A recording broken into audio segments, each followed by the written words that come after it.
जी नमस्कार। एक बार फिर से आप सभी का स्वागत है। मैं अखिलेश मिश्रा आप सभी का अपने यूट्यूब चैनल परीक्षा अध्ययन पर स्वागत करता हूं। आज के सेशन में हम डिस्कस करेंगे 12 जनवरी 2023 को ऑनलाइन पेपर 1 जो कि प्रीवियस ईयर में हो चुका है। इससे पहले हमने कई सारे पेपर सेट को डिस्कस किया हुआ है। अगर आपने उनको नहीं देखा तो जा करके प्लेलिस्ट में आप उन्हें देख सकते हैं। इससे आपकी सीटेड प्रिपरेशन में थोड़ा बहुत बेनिफिट ज़रूर होगा। सेशन को शुरू करने से पहले आपसे रिक्वेस्ट है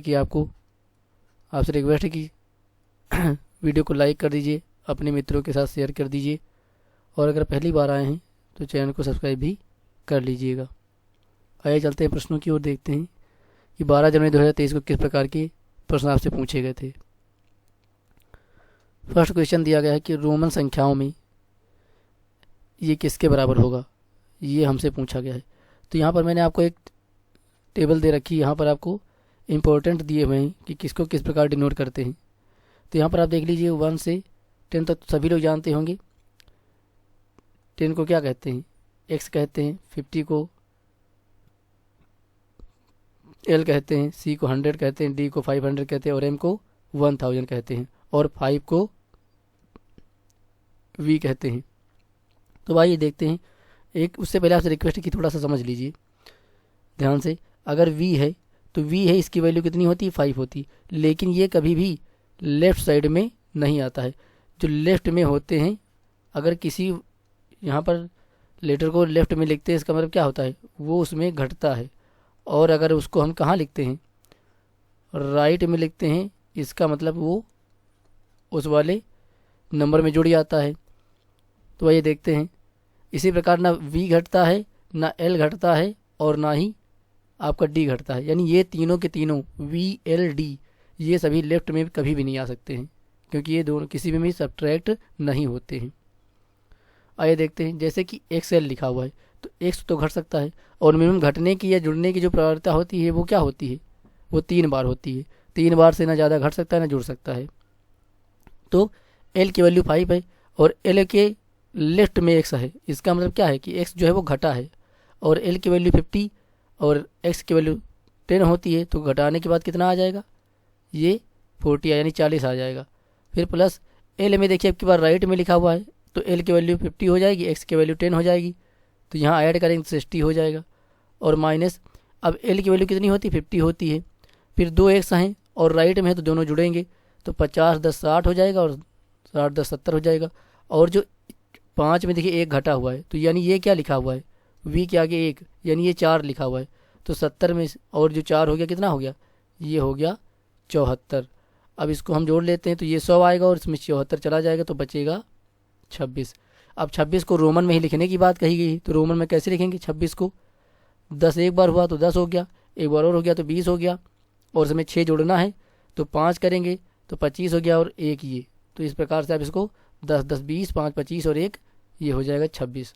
तो इस प्रकार से जो आपका ये दूसरा विकल्प हो क्या हो जाएगा, हमारा सही आंसर हो जाएगा। तो इस प्रकार से आप कर सकते हैं। उम्मीद करता हूँ समझ में आ गया होगा। नेक्स्ट क्वेश्चन दिया गया है कि इसकी वैल्यू किसके बराबर होगी, जो यहाँ पर दिया गया है। तो वही देखते हैं। तो यहाँ पर लिखा है 0.04 गुणे 0.35 भागे 7 और गुणे में 5। तो आपको मालूम ही है कि सीक्वेंस क्या होता है, वो होता है बॉडमास का होता है। यानी सबसे पहले क्या ब्रैकेट सॉल्व करते हैं, फिर ऑफ यानी गुणा, उसके बाद division multiplication addition and subtraction. तो सबसे पहले हम क्या करेंगे, यहाँ पर डिवाइड करेंगे तो 0.04 हो गया, 0.35 हो गया। डिवाइड वाला जब ये ऐसे करेंगे मल्टीप्लाई करेंगे तो उल्टा हो जाएगा, क्योंकि 1/7 हो जाएगा। फिर यहाँ कैंसिल आउट कर लेते हैं, इसको कैंसिल आउट करेंगे तो 0.35 था तो 0.05 हो जाएगा, 7 और 25 35 हो जाएगा। तो 0.04 गुणे 0.05 और गुणे 5। अब यहाँ पर दशमलव को बाद में देखेंगे, पहले अंकों को गुणा कर लेते हैं। तो 4 पंचे 20 ये हो जाएगा, 4 पंचे 20 और 20 पंचे 100 यानी कितना आ गया, ये आ गया 100। अब देखेंगे दशमलव कितने अंक बाद लगना है। तो 2 अंक बाद यहाँ दशमलव था, 2 अंक बाद यहाँ दशमलव था, यानी कुल 4 अंक के बाद हो गया। तो यहाँ दशमलव हो गया था। अब इसको 4 अंक खिसकाएंगे तो 1 अंक इसका, 2 अंक इसका, 3 अंक इसका। अब 1 अंक कम पड़ गया, तो 1 अंक कम पड़ गया, इसके लिए 1 जीरो इसके आगे अपनी तरफ जोड़ देंगे। तो अब ये हो गए 4 अंक, और दशमलव कहाँ लग जाएगा, यहाँ पर लग जाएगा। और तो ये हो गया 0.01 हो गया। यानी कि पीछे की जीरो तो लिखते नहीं, क्योंकि अंक तक, जहाँ तक अंक है वहाँ तक तो सीमित है, उसके बाद जीरो बढ़ाने की कोई ज़रूरत नहीं है, यानी 0.01 हो जाएगा। तो ये पहला वाला विकल्प जो है वही सही आंसर हो जाएगा। नेक्स्ट क्वेश्चन दिया गया कि निम्नलिखित विकल्पों में से संख्या पहचानिए जो 3 और 4 से विभाज्य है परंतु 9 से विभाज्य नहीं है। तो 3 से विभाज्यता का नियम आप लोग जानते ही होंगे। 3 से विभाज्यता का नियम, तीनों को जोड़ने पर अगर वो संख्या 3 से विभाजित हो जाए, तो अगर उनका योग 3 से विभाजित हो जाए तो वह संख्या भी 3 से विभाजित हो जाती है। अब 5, 8, 8 है, तो 5, 8, 8 जोड़ेंगे तो कितना हो जाएगा, 8, 5, 13, 8, 21 हो जाएगा। और 21 जो है वो 3 से पूरी तरीके से विभाजित है। चलिए ठीक, ये हो गया। अब इसको 4 से डिवाइड करते हैं। 4 से डिवाइड करने का जो रूल होता है वो कहता है कि किसी भी संख्या के अंत के 2 अंक अगर 4 से विभाजित हो जाएं तो वह संख्या भी 4 से विभाजित होती है। तो 588 में पिछले 2 अंक 8, 8 है, यानी 88 है। 88 जो कि 4 से पूर्णतः विभाजित है, यानी कि जो 588 है वो 4 से भी पूर्णतः डिवाइड है, हो जाएगी। तो अब 4 और 3 से तो डिवाइड हो गई, लेकिन अब देखेंगे कि यार ये संख्या 9 से डिवाइड होगी कि नहीं होगी। तो इसके लिए क्या करेंगे, इन सबको जोड़ेंगे, क्योंकि 9 से विभाजिता का नियम कहता है कि सभी अंकों को जोड़ने पर जो योग आएगा अगर वो 9 से विभाजित होता है तो वह संख्या भी 9 से विभाजित हो जाती है। तो यहाँ पर योग करने पर आपने देखा था कितना मिला था, 21 मिला था। और 21 जो होता है वो 9 से डिवाइड जो है नहीं होता है। क्या होता है, नहीं होता है। इसलिए पहला वाला विकल्प ही हमारा उत्तर हो जाएगा, जो कि 3 और 4 से विभाजित भी है लेकिन 9 से विभाजित नहीं है। तो बाकी आपको विकल्प चुनने की कोई ज़रूरत नहीं है। आप चाहें तो दूसरे वाले ऑप्शंस को भी चेक करके देख सकते हैं। नेक्स्ट क्वेश्चन है कि 188 प्राप्त करने के लिए डेस में क्या घटाया जाए कि 188 प्राप्त हो जाए। तो ये प्रश्न मैंने आपको पिछले सेट्स में कराए हुए हैं।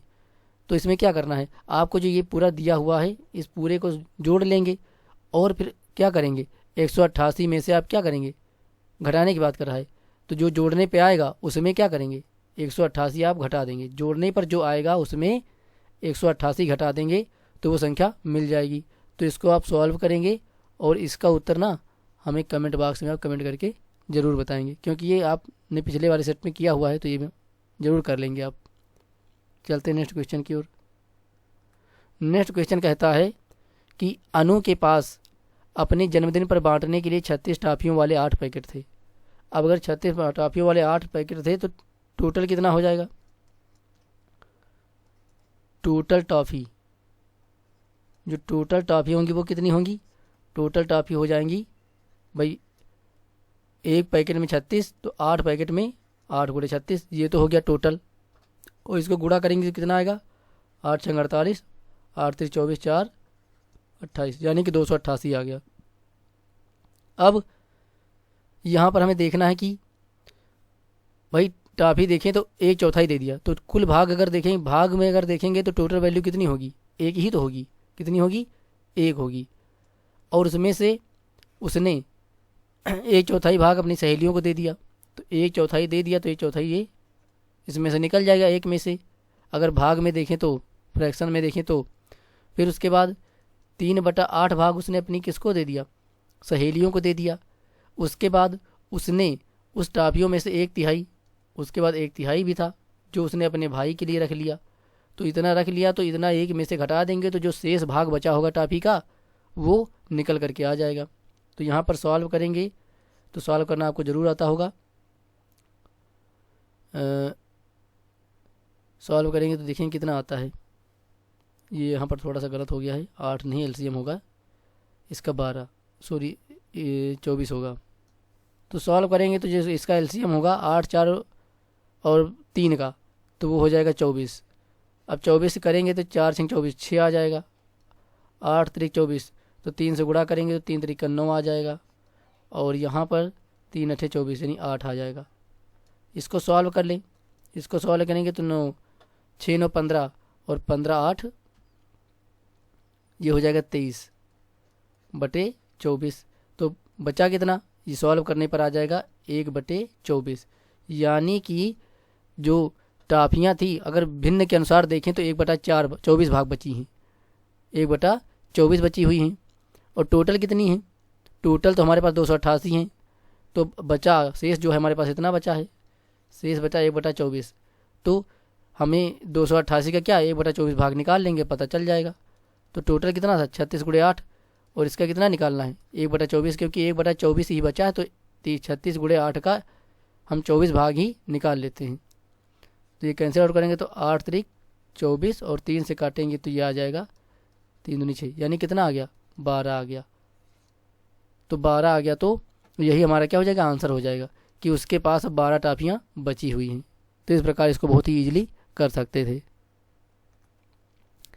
नेक्स्ट क्वेश्चन दिया गया है कि मैं 5 अंकों की एक संख्या हूँ। अच्छा, अब ये देखिए, ये क्वेश्चन सीटेट में पिछली बार 2023 में जो ऑनलाइन सेट हुए थे उसमें हर एक सेट में इस प्रकार का एक क्वेश्चन आपसे पूछा गया था। तो हो सकता है आगे भी आपसे पूछा जा सकता है। आइए देखते हैं। तो ये इंपॉर्टेंट क्वेश्चन में है क्योंकि बार बार रिपीट होता आया है। तो मैं 5 अंकों की एक संख्या हूँ जिसके सभी अंक अलग अलग हैं। तो चारों विकल्पों में सभी अंक अलग अलग ही हैं, तो यहाँ से नहीं मिलेगा। यानी इस प्रकार के जब सवाल करेंगे तो उसको क्या करना पड़ेगा, कोई एक स्टेटमेंट जो दिया होगा जो सब में से सभी विकल्पों से अलग होगा वही आप ढूंढ लीजिए, आपका आंसर आ जाएगा। और बाकी सब सारे लिखने का प्रयास मत कीजिएगा कि इसको पढ़ पढ़ के आप लिखें, उस तरीके से प्रश्न आपका कभी भी हो नहीं पाएगा, बहुत ज़्यादा समय ले जाएगा। तो ये देखते हैं, मैं 2 से विभाज्य हूँ परंतु 4 से विभाज्य नहीं हूँ। तो 2 और 4 से तो 2 से तो सभी विभाज्य हो जाएंगी क्योंकि सभी सम संख्याएं हैं। उसके आगे देखते हैं, मेरे दहाई के स्थान का अंक सबसे छोटी अभाज्य संख्या है। अब देखिए यहाँ पर बिना कुछ करे ही मिल जाए एक पॉइंट मिला कि मेरी जो दहाई के स्थान का अंक है वो सबसे छोटी अभाज्य संख्या है। तो दहाई के स्थान में पहले वाले में आप देखेंगे 1 है तो पहला वाला विकल्प तो गया। दूसरे वाले विकल्प में भी दहाई के स्थान पर 1 है, ये भी गया क्योंकि उसने बोला छोटी अभाज्य संख्या होनी चाहिए। तीसरे और चौथे में यहाँ पर दहाई के स्थान पर 2 मिल रहा है, तो इन दोनों में देखना पड़ेगा। आगे देखते हैं, सैकड़े तथा हजार के स्थान के अंक क्रमशः दूसरी विषम संख्या। अब सैकड़े के स्थान पर जो अंक है वो क्या है, दूसरी विषम संख्या है। तो दूसरी विषम संख्या कौन होती है, पहली विषम संख्या 1 होती है और दूसरी विषम संख्या कौन होती है 3 होती है। तो देखेंगे सैकड़े स्थान पर दोनों में 3 ही है, यानी अभी भी पता नहीं चला क्योंकि सैकड़े के स्थान में दोनों में समान हो गया, नहीं तो पता चल जाता कौन सा आंसर होगा, यानी और आगे भी देखना पड़ेगा। उसके बाद जो हजार के स्थान पर है वो क्या है, वो तीसरी अभाज्य संख्या है। जो हजार में यानी चौथे स्थान पर है संख्या वो तीसरी अभाज्य संख्या है। तो पहली अभाज्य संख्या कौन होती है, 2 होती है, दूसरी 3 होती है और तीसरी कौन होती है, 5 होती है। तो देखेंगे कि चौथे स्थान पर तीसरे विकल्प में 5 मिला जो कि एक तीसरे नंबर की अभाज्य संख्या है, इसलिए तीसरा विकल्प ही क्या होगा हमारा सही आंसर हो जाएगा। तो इस प्रकार से स्टेटमेंट को आपको पकड़ना है और विकल्प में उसको अप्लाई करके देखना है, जो जिसमें अप्लाई हो जाएगा वही हमारा आंसर हो जाएगा। तो आइए चलते हैं नेक्स्ट क्वेश्चन की ओर। नेक्स्ट क्वेश्चन दिया गया है कि 3:30 घड़ी की सुइयों के बीच बने कोण की माप क्या होगी। तो आप देखिए, चाहे वो घंटे वाली सुई हो, चाहे वो मिनट वाली हुई सुई हो, चाहे वो सेकेंड वाली सुई हो, अगर वो एक चक्कर लगाती है तो पूरे 360 अंश घूमेगी कि नहीं घूमेगी। तो 360 अंश अगर एक संख्या घूमती है तो पूरा 360 हो गया। और नंबर कितने हैं, 1 से 12 तक पहुँचेगी ना, तो 12 से डिवाइड कर देंगे। तो 12 से डिवाइड करें तो 12 तिहाई कितना हो जाएगा, 36 हो जाएगा। यानी कि एक नंबर से दूसरे नंबर पर अगर वो जाएंगे हम तो कितना, हमें 30 अंश का जो कोण है वो हम तय करेंगे।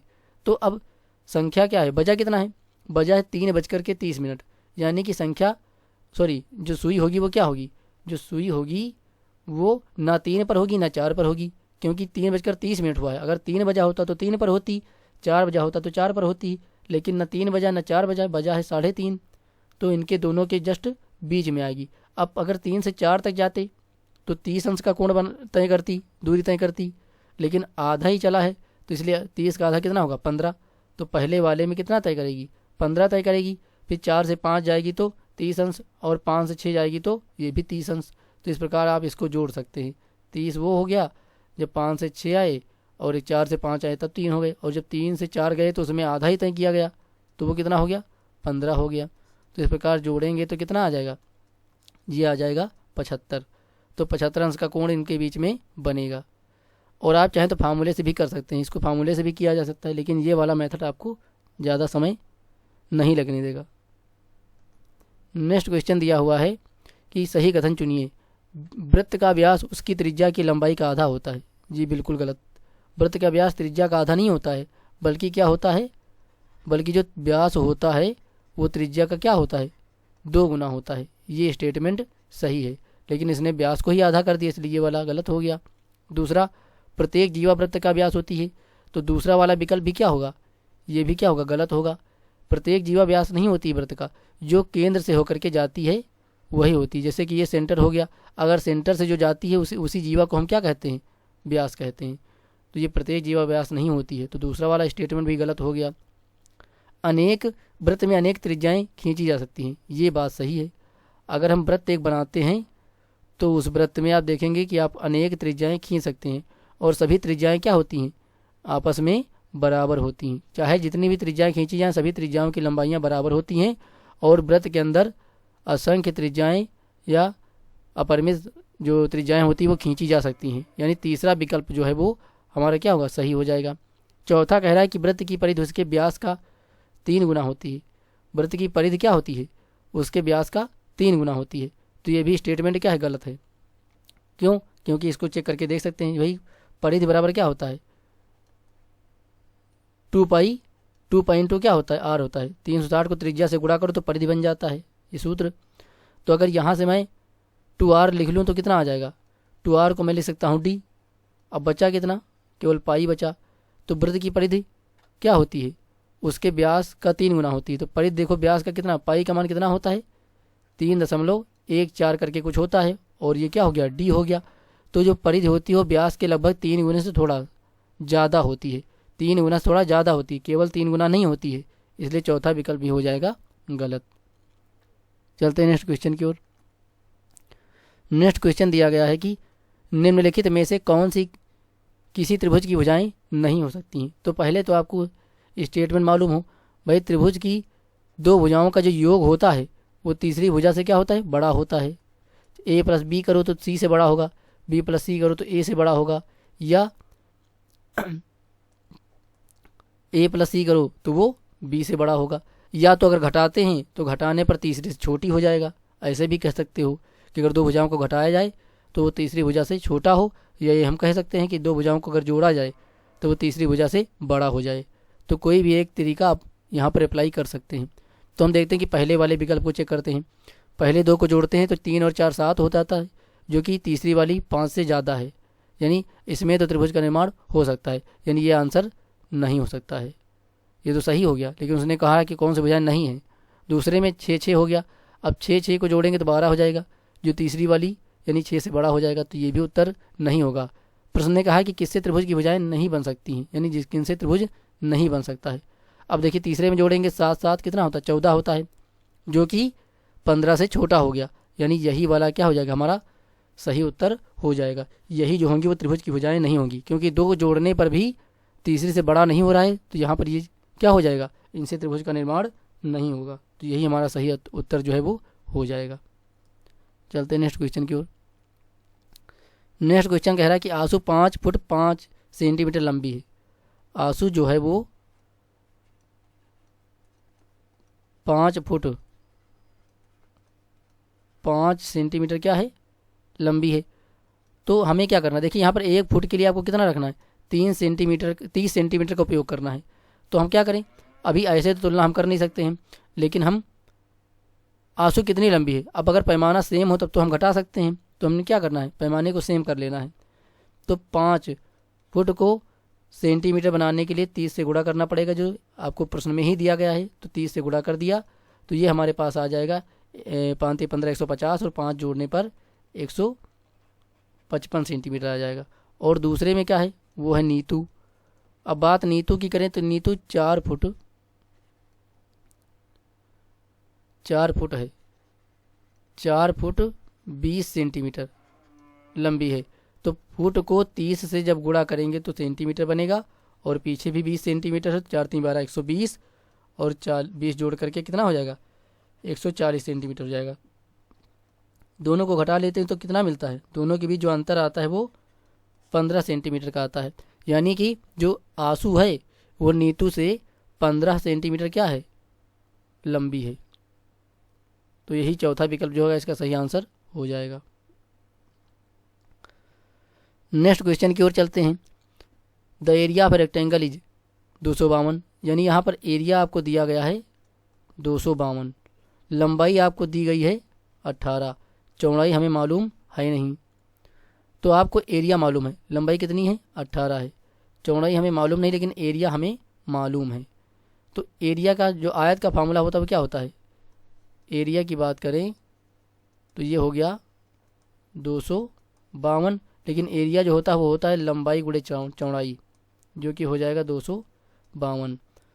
लंबाई हमें 18 दी हुई थी, वो हमने पुट करके यहाँ पर सॉल्व किया, तो b की वैल्यू कितनी आ जाएगी, 18 से काटने पर 18, पहले 6 से आप काट लीजिए, 6 तरीक 18, 6 चौको 24, 6 दूनी 12, अब 3 से कैंसिल आउट करेंगे तो ये आ जाएगा 14 तियाँ 42, यानी b का मान आ गया 14 सेंटीमीटर। अब क्योंकि उसने पेरीमीटर पूछा था तो हमें उसका परिमाप निकालना होगा। तो पेरीमीटर जो होता है वो आयत का वो क्या होता है, 2 गुणे लंबाई प्लस चौड़ाई होता है। तो 2 गुणे लंबाई है 18, चौड़ाई है 14, इसको जोड़ लेते हैं तो 18 4 22, 10 कितना आ जाएगा 32 आ जाएगा। दोनों को गुणा करेंगे तो ये आ जाएगा 64 सेंटीमीटर, यानी जो पेरीमीटर परिमाप हुआ वो आयत का वो हो गया 64 सेंटीमीटर। तो ये प्रश्न भी बार बार रिपीट हो रहा है, किसी न किसी प्रकार से इसमें कुछ ना कुछ ज्ञात करने के लिए आपसे बार बार कह देता है, थोड़ा सा बदल देता है, बस वही रख देता है। तो ऐसे भी प्रश्न आपसे बार बार पूछे जा रहे हैं। नेक्स्ट क्वेश्चन दिया गया है कि एक घनाभाकार टीन के डिब्बे की लंबाई, चौड़ाई और ऊंचाई क्रमशः 32, लंबाई आपको दी हुई 32, तो लंबाई हो गई 32, उसके बाद चौड़ाई हो गई 20, तो ये चौड़ाई हो गई 20, और ऊंचाई जो है वो कितनी है, वो 25 है। टोटल कितनी है, जो टोटल है वो हमें 25 दी हुई है, टोटल हमें 25 दी हुई है। लेकिन भरी कहाँ तक है, 18 सेंटीमीटर ऊंचाई तक तेल भरा हुआ है। तो मैं अगर मान लेता यहाँ तक क्या हो गया, यहाँ तक ये भरा हुआ है, यहाँ तक इसने तेल भर दिया। तो तेल भर दिया कहाँ तक, 18 सेंटीमीटर तक। तो तेल अगर 18 तक, यहाँ तक इसने भर दिया तेल 18 सेंटीमीटर तक, तो ऊपर कितना बचा, खाली कितना बचा, 25 पूरा था, 18 भर गया तो कितना बचा, ऊपर जो था वो कितना बचा, वो 7 बचा। कितना बचा भैया, 7 बचा। अब जो 7 बचा है वही हमें निकालना है, खाली वाला। तो लंबाई तो हमें मालूम ही है, यानी हमें क्या निकालना है कि कितना बचा, खाली बचा है, कितना खाली, खाली आयतन निकालना है। तो खाली आयतन की बात करें तो लंबाई तो 32 ही रहेगी, वो तो बदलेगी नहीं, चौड़ाई भी 20 ही रहेगी, लेकिन लंबाई कितनी, केवल 7 लेंगे, ऊंचाई सॉरी कितनी लेंगे, 7 लेंगे, क्योंकि खाली वाला ही हमें निकालना है। तो खाली 7 बचा था, उसी को गुणा कर देते हैं। तो यहाँ गुणा करेंगे तो 0 4 6 गुणे 7, और एक बार मल्टीप्लाई करेंगे, 7 चौक 28, 2 बचा, 7 छंग 42, 2 कितना आ जाएगा, 44 आ जाएगा। यानी जो खाली आयतन है वो 4480 सेंटीमीटर क्यूब आएगा, जो कि तीसरे विकल्प में है। तो तीसरा विकल्प ही सही हो जाएगा। आप इस तरीके से करिएगा जैसे मैंने किया हुआ है। अब कुछ लोग ऐसे भी कर सकते हैं, पहले पूरा आयतन निकाल लेंगे 25 से गुणा करके, उसके बाद 18 जो ऊंचाई भरा हुआ तेल का उसका आयतन निकालेंगे, फिर दोनों को घटाएंगे, तो उस तरीके से भी यही आंसर आएगा। इससे अच्छा है कि आप जो खाली बचा है उसी ऊंचाई को लें, भरी वाली ऊंचाई को आप छोड़ दें। तो 18 को मैंने छोड़ दिया, बची 7 ही, उसी को लेकर के मैंने यहाँ खाली आयतन निकाल दिया। तो इससे हमारा समय भी बच गया और जल्दी से आंसर भी आ गया। नेक्स्ट क्वेश्चन में चलते हैं। नेक्स्ट दिया गया है कि निम्न पैटर्न में आगे क्या आएगा। अब देखिए यहाँ पर पैटर्न में क्या आएगा, 4 है, 4 में कितना जोड़ा, 2, 4 के बाद कितना 2 जोड़ा तो 6 हुआ, फिर क्या करा गया, 3 घटाया गया, फिर 3 में 2 जोड़ा गया तो 5 हुआ, फिर 5 में 3 घटाया गया, फिर 2 में 2 जोड़ा गया, यानी क्या करेगा, 4 में 3 घटाया जाएगा। ऐसे कर सकते हैं आप। तो 4 में 3 घटाया जाएगा तो कितना आ जाएगा, 1 आ जाएगा। या आप इसको ऐसे देख सकते हैं, ये सीरीज 2 प्रकार से बन सकती है। कभी कभी ऐसा लगता है जैसे कि सीरीज में कोई भी रिलेशन दिखाई नहीं देता है, तो उस स्थिति में आपकी सीरीज जो उसमें एक के अंदर 2-2 सीरीज चल जाती हैं, और एक के अंदर जब 2-2 सीरीज चल जाती है तो दोनों को क्या कर लेते हैं, अलग अलग कर लेते हैं। जैसे कि मैं यहाँ पर ले लूँ, जैसे कि पहले मैंने जोड़ा घटाया कि पहले 2 जोड़ा था, उसके बाद 3 घटाया था, फिर 2 जोड़ा था, फिर 3 घटाया था, 2 जोड़ा था, फिर क्या करा, 3 घटा दिया। इस तरीके से कर सकते हो। या फिर आप अल्टरनेट ले लो, 4 के बाद देखिए कितना आया, 1 घटा 3 आया, 3 से कितना आया, 2 आया। अब 2 के बाद कौन आएगा अगला, 1 ही तो आएगा। इस तरीके से भी हो जाएगा। अब जैसे 6 था, 6 में 1 घटा 3 5 आया, 5 में 1 घटा 4 आया, और 4 में 1 घटेगा तो कितना आएगा, 3 आ जाएगा। तो इस तरीके से भी आप कर सकते थे। तो दोनों प्रकार से आप इसका उत्तर दे सकते थे। तो इसका पहला विकल्प ही सही आंसर हो जाएगा, जो कि 1 होगा। नेक्स्ट क्वेश्चन है कि the marks scored in an examination by Divya in 5 subject when shown in a pie chart make central angles as follow. यानी कि किसी परीक्षा में 5 विषयों में दिव्या के प्राप्तांकों को एक पाई चार्ट में दर्शाने पर बने केंद्रीय कोण इस प्रकार थे। यानी कि एक पूरा सर्कल है, यानी कितने का रहा होगा भाई, सर्कल कितने का होता है, 360 का होता है। तो जो 360 अंश का जो जो उसने अंक पाए हैं उनको केंद्रीय कोणों में परिवर्तित कर दिया है। केंद्रीय कोणों में उसने क्या कर दिया है, परिवर्तित करा हुआ है, और परिवर्तित करके यहाँ पर शो करवा दिया है। 5 भाग उसने कर दिए।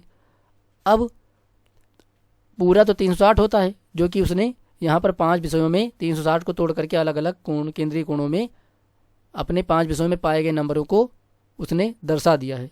यानी कि नंबरों को उसने केंद्रीय कोणों में परिवर्तित करके पाई चार्ट में दर्शा दिया। अब उसने गणित में कितना पाया, गणित में पाया है 105। कितना पाया है, 105 पाया है। तो अब गणित में देखेंगे कितना, गणित में मिला उसको केंद्रीय कोण के अनुसार देखेंगे तो 63 मिला है। कितना मिला है, मिला है 63 अंश, और जो कि कितने के बराबर होगा, ऐसे नंबरों में देखें तो 105 के बराबर होगा। और केंद्रीय 100 गणित का जो केंद्रीय कोण था 105 को जब उसने बदला तो 63 डिग्री आया। तो 63 डिग्री जो था वो 105 के बराबर हो गया। अब ये कह रहा है कि इन 5 विषयों में उसके द्वारा प्राप्त कुल अंक कितने थे। तो प्राप्त अंक कितने थे भाई, उसने केंद्रीय कोण में मिलेगा कितना, टोटल 360 मिलेगा। यानी हमें जो वैल्यू निकालनी है वो 360 की निकालनी है। लेकिन उसने गणित कर दिया था, तो गणित की सहायता से हम एक अंश का निकाल लेते हैं।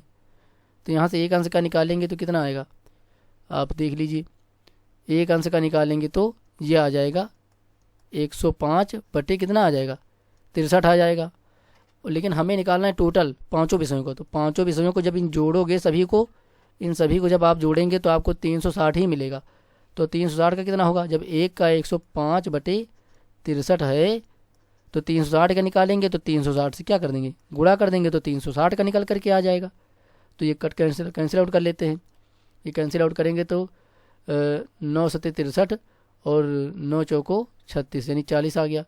7 से इधर कट करेंगे तो ये आ जाएगा 35 आ जाएगा, सॉरी 15 आ जाएगा। कितना आ जाएगा, 15 आ जाएगा। और 15 को 40 से गुणा करेंगे तो 15 चौको कितना आएगा, 60 आएगा। यानी कितना आया, 600। यानी जो टोटल अंक उसने पाए थे वो कितने थे, 5 विषयों में मिला करके वो 600 थे। तो यही क्या हो जाएगा, हमारा आंसर हो जाएगा। जो विकल्प 2 में है तो विकल्प 2 ही हमारा क्या हो जाएगा, वो सही आंसर हो जाएगा। नेक्स्ट क्वेश्चन दिया गया है, select the correct statement on the basis of data given below. एक तरफ फ्रूट्स दिया हुआ है और liked by number of children, और बच्चों के द्वारा कौन सी चीज़, कौन सा फल पसंद किया जाता है उनकी संख्या दी गई है। तो यहाँ पर ये इंग्लिश में दिया हुआ है, आगे आपको यहाँ पर हिंदी में दिया हुआ है कि फल एक संतरा, केला, आम, सेब है, और बच्चों ने किस फल को सबसे ज़्यादा पसंद किया है, उनकी संख्या यहाँ पर आपको दी गई है। तो पहला स्टेटमेंट यहाँ पर सॉल्व करके देखेंगे कि सही है कि गलत। पहला स्टेटमेंट कह रहा है कि सबसे अधिक बच्चे आम पसंद करते हैं। तो आम पसंद करने वाले बच्चों की संख्या कितनी है भैया, 16 है। लेकिन सबसे ज़्यादा पसंद किसको किया है, केले को पसंद किया है। किसको पसंद किया है, केले को।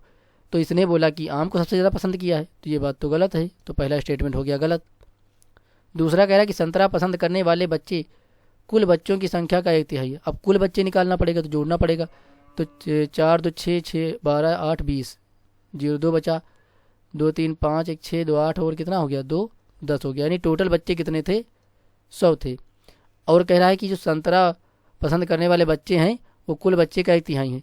तो संतरा पसंद करने वाले बच्चे कितने हैं, संतरा पसंद करने वाले 24 हैं। और कुल बच्चों का अगर हम 1/3 करते हैं तो वो 24 नहीं आता है, बल्कि 33 1/3 आता है। तो ये वाला विकल्प भी क्या हो जाएगा, गलत हो जाएगा। अब चलते हैं तीसरे पर, संतरा या केला पसंद करने वाले।